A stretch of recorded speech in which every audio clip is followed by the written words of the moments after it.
Now, it's pretty much commonplace throughout the history of horror franchises and horror sequels that we all get a movie that most people agree is a stinker, an absolute flop, the worst of a franchise. And more often than not, whenever it comes to Child's Play 3, a lot of people agree that this movie just isn't that good. And I respectfully disagree. I think Child's Play 3 is actually pretty dope. So yeah, let's get spooky.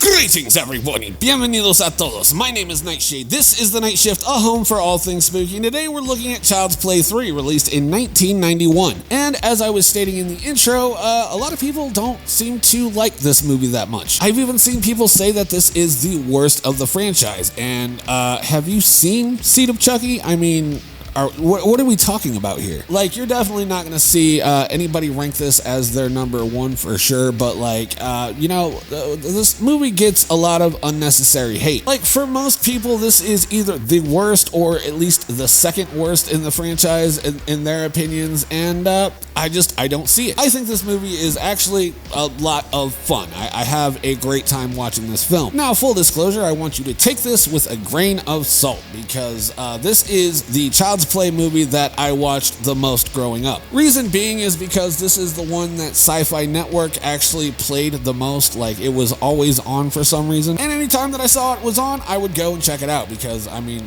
it's Chucky. Of course I'm gonna go watch that. So there might definitely be some nostalgia bias in mind whenever I do this review, so keep that in mind. And in that same regard, if you disagree with anything that I'm saying and you just absolutely hate this movie and nothing can change your mind, sound off in the comments below. I do look forward to reading why you like or don't like this film. I enjoy reading your guys' input on movies. So with all of our introductions out of the way, let's go ahead and get into the review. Now, instead of going beat for beat with the story, giving my criticisms along the way, what I'm going to be doing is breaking this down into two categories: the positives and the negatives. I'll let you guys know all the things that I liked and didn't like about this movie, and then I'm going to talk about my favorite scene in the movie and why it is my favorite scene, and then we will score this out of 10 and end the video. So let's go ahead and kick this off on the bright side with...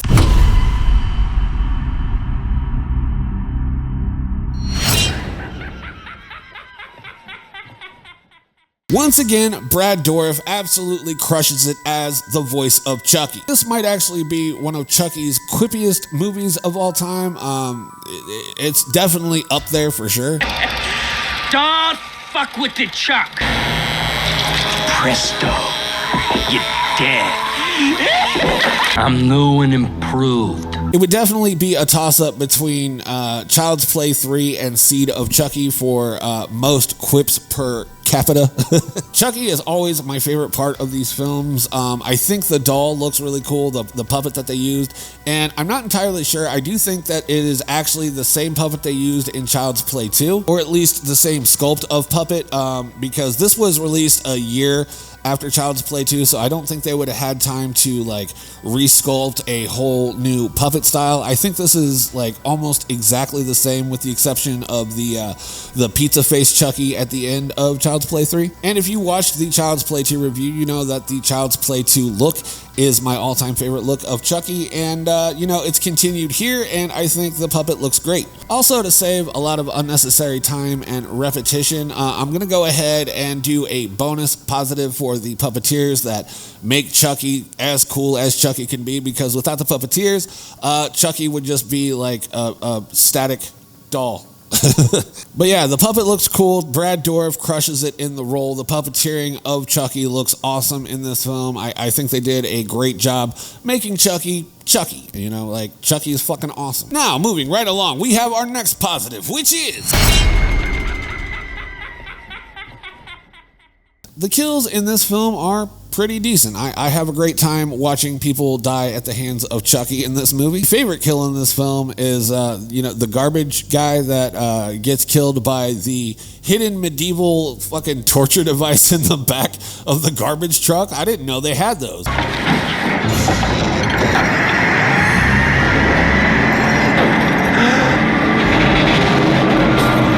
my God. And if a garbage guy tells me that those don't all come stocked with every single garbage truck out there, I'm going to be a little disappointed. Now, before we move on, I want to go ahead and talk about one of my other favorite kills in this film that is related to the censored TV version, like the TV for movie that was always played on Sci-Fi. It's the scene where he it's the scene where he startles dude and gives him a heart attack.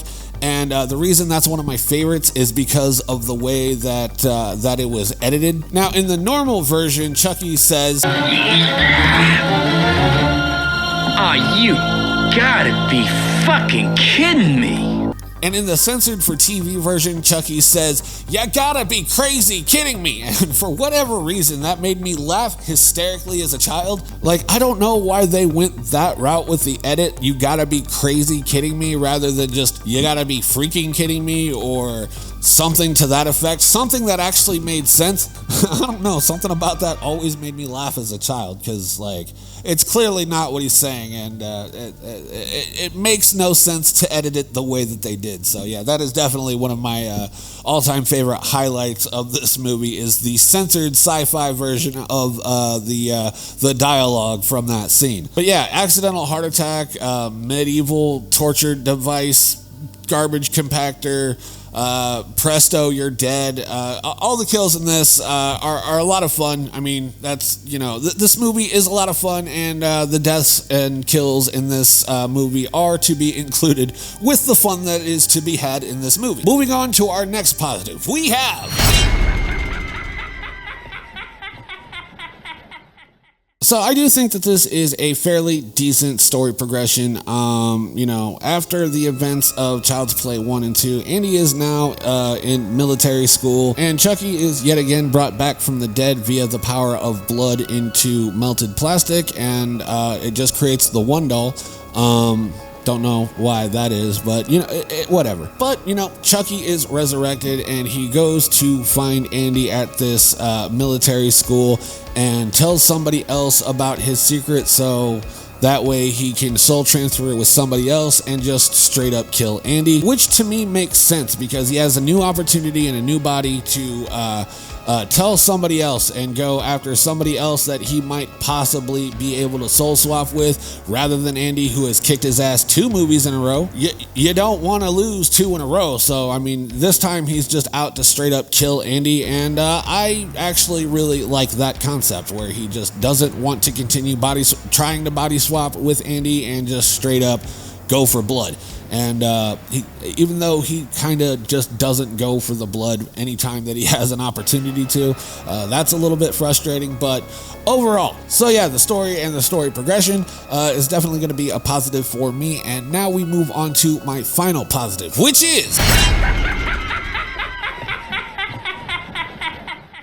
Now, from what I've seen, the biggest point of contention is the setting of this movie. People don't like the military aspect of it. People don't like the full metal jacket kind of storyline, and I like it. It's straight up Full Metal Jacket with Chucky. I mean, that's fucking awesome. I have fun with that thought alone. And I know that some people aren't going to like that. I know some people are probably going to even hate that, which is why this is at the bottom of most people's lists. But for me, I think it is a nice change of pace. No other slasher has just, you know, straight up gone to the military and started killing people. And it's not something that's goofy, like, you know, going to space or something to that effect. It's, you know, military schools are a thing. And, you know, I'm not mad at the setting because it does make sense. You know, Andy's been a juvenile delinquent acting out because of the past couple of films, so it makes sense that he would go to a military school.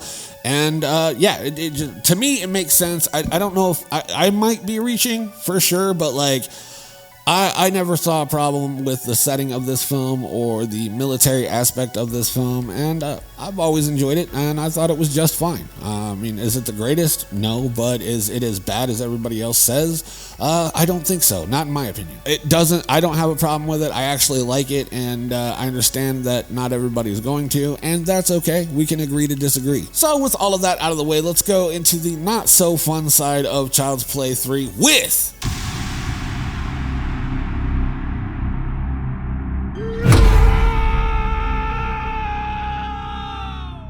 Everybody in this film is a one-note stereotype, and it is painfully painfully obvious. We've got the redneck that tries so hard to be R. Lee Ermey, but he never will, and somebody needs to let him know, but you can't because now he's dead.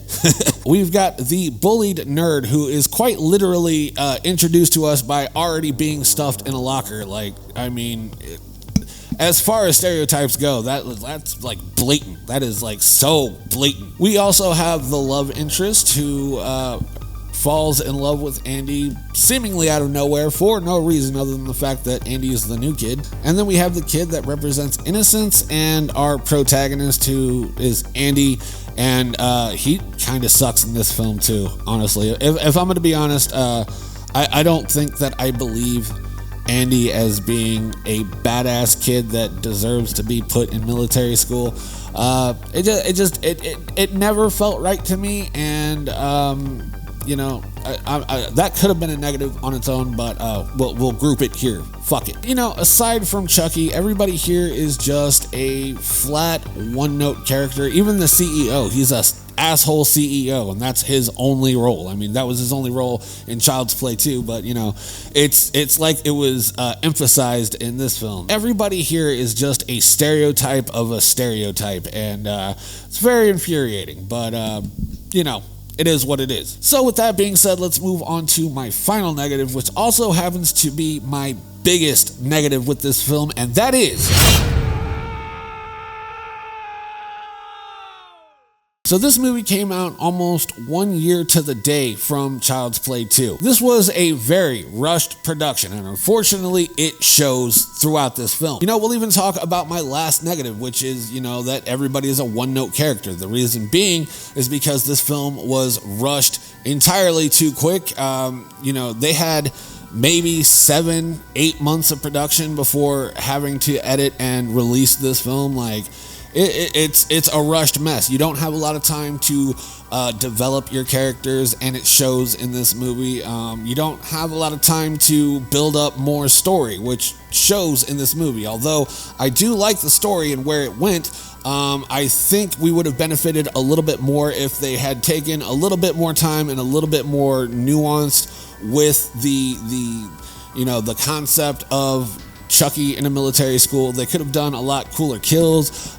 They could have done a lot more with the military concept, but unfortunately, because they did not have a lot of time to write and then shoot everything and then edit everything to make anything really substantial.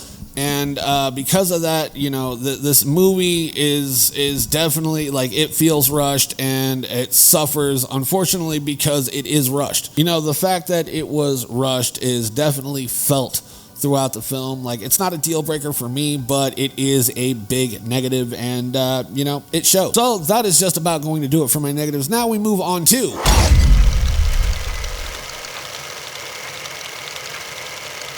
So now my favorite scene in this could technically be the whole third act, but we're going to narrow it down to just Chucky's death. I think out of this whole film, this is the most suspenseful sequence in the film. Chucky is doing the Ade Dewey Dambala on Tyler, and Andy is trying to climb up a mountain of fake skulls.